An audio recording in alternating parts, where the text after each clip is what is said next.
get to know you so well that I would know what you would think of something. Oh, yeah. Right? Like if something happened, I would say, you know, I know what Ken would say if he saw this, you know, he'd say, blah, blah, blah, blah, blah. Right? I would know you so well.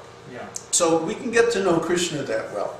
We can become so familiar with him that he can reveal himself to us so nicely that we know what he would think or what he would do in any particular circumstance. We come to know his character, his preferences, his likes and dislikes, his purposes.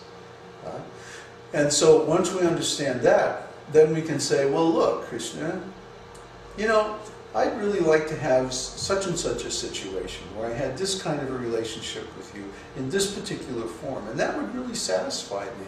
I'd be really happy to do that, and you know, and knowing that what you want is da da da da da da da, then I can supply such and such a service to you in that context, and then you know that would be perfectly agreeable to me to do for all eternity. So let's do that. And Krishna will say, okay. Or could you tell Krishna, I'm not sure, you know better than I do. Then you know what he's going to say? Yeah. Well, I'm not sure either. Oh, really? See, I know him. We have to take the initiative to open up this dialogue and to start this negotiation and to make the commitment. Yeah. You know, and as soon as we make a commitment to him, then he makes a commitment to us. But the thing about his commitments is they're eternal and they're always more than we ask for. This is my experience with Krishna. Krishna is so far out, his character is so wonderful, that his reciprocation is always more than we expect or more than we could ever ask for. You know, and our needs are really relatively simple. All we really need is a secure place to live with adequate resources, you know, and a relationship that makes us happy. And if we have that, it's like everything else is like negotiable, right? So when we get into a dialogue with Krishna, if we know ourselves, then we understand what to ask him for.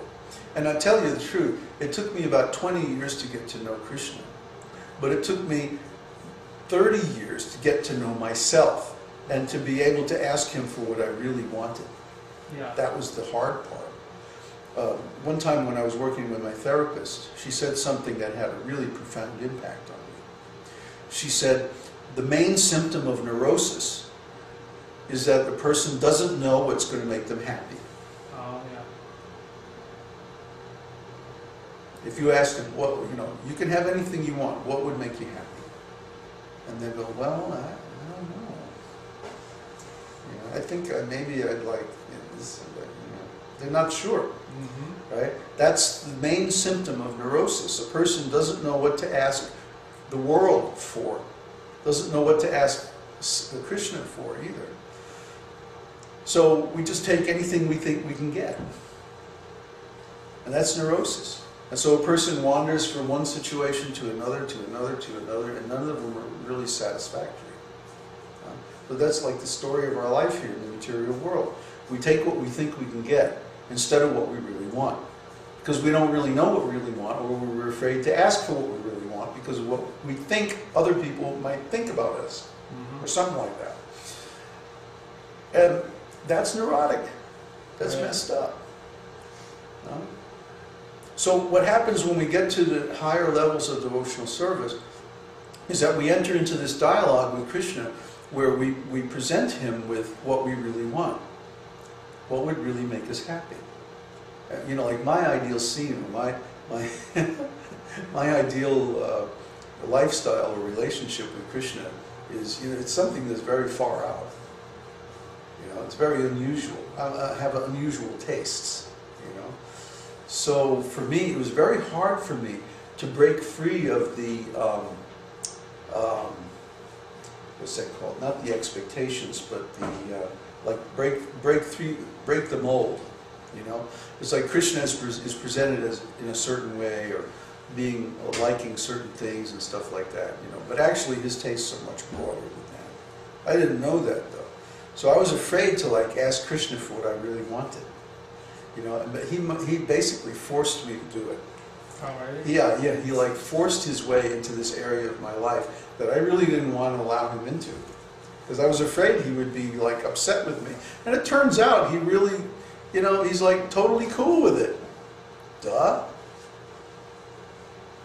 So, you know, I didn't know that Krishna is so broad-minded, so open-minded, and so tolerant, and so understanding, and so compassionate, and so loving. I had been painted this picture of Krishna as being very judgmental, and very kind of closed-minded, and very kind of old-fashioned in a lot of ways, you know? Yeah. And he has that side, but he also has this completely open-minded, adventurous, wild, you know, this other side that's like open to anything. So it's like, whatever we want, whatever it is, whatever would make us happy for all of eternity, we can approach Krishna and ask him for it. You know, he's not going to reject us. Yeah. Look, we've been in this world for how many millions of lifetimes we don't even know, huh? And he hasn't rejected us yet. No. Even with all the nonsense that we've done, all the time we've wasted, and all the, you know, crazy ideas we've had, and this and that, you know, he still hasn't rejected us. So do you think that he's going to reject it? And he knows everything we've done, everything we think, everything, huh? And he still hasn't rejected us. Right. So is he going to reject us if we approach him and say, hey, Krishna, what do you think about, you know, this? Of course not. He loves us unconditionally, eternally, unlimitedly. His own idea of his role in our lives is to give us whatever we want. So if we ask him for what we really want, something that we would be happy with for all of eternity, he's going to consider his role to give it to us. And he will give it to us. You see? But if we want something that's impermanent, unsatisfying, conditional, temporary, he'll give us that too. But he won't give both, one or the other. So that's why we're here. That's exactly why we're here. We're afraid to ask him for what we really want. Yeah. What are these guys talking about? I don't know. Did you have any questions there, old web folks? Huh? I don't know what these guys are talking about. No, you're fine. You're just chatting away there, huh? Poor Baba is pouring out his heart, and you guys are just chatting away about something completely different. I know you're listening. I'm just giving you a hard time. What was the last thing I just said? Half the conversation. Yeah, probably.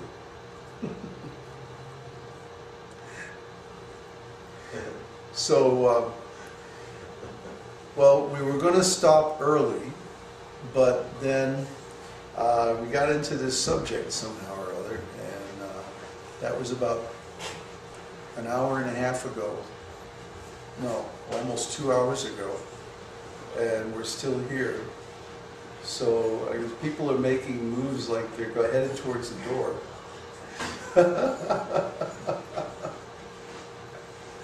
Freak out Acharya strikes again.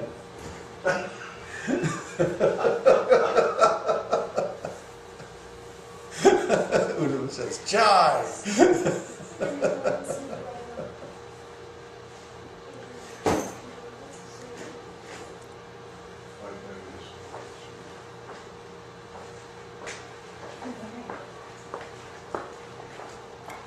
Yes, they can see it. It's projected on the wall 10 feet wide.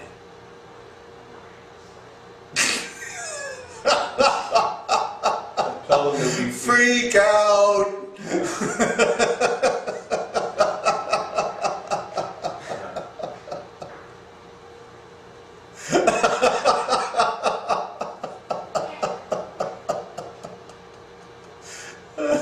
Oh, it's quite readable.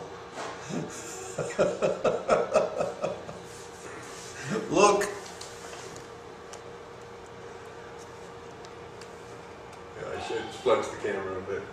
Yeah.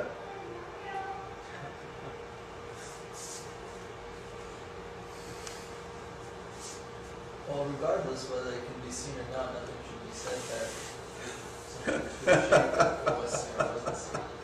No. Well, Sharp edges. they're speaking from their perspective as being established students, and here are all these newbies asking the same questions that they asked 6 months or a year ago when they first got involved with our teaching. You know, so it's the old boys club routine. Yeah, that's a kind of a typical human algorithm, isn't it? Yeah. Everybody just coalesces, and therein lies the separativeness, us versus them.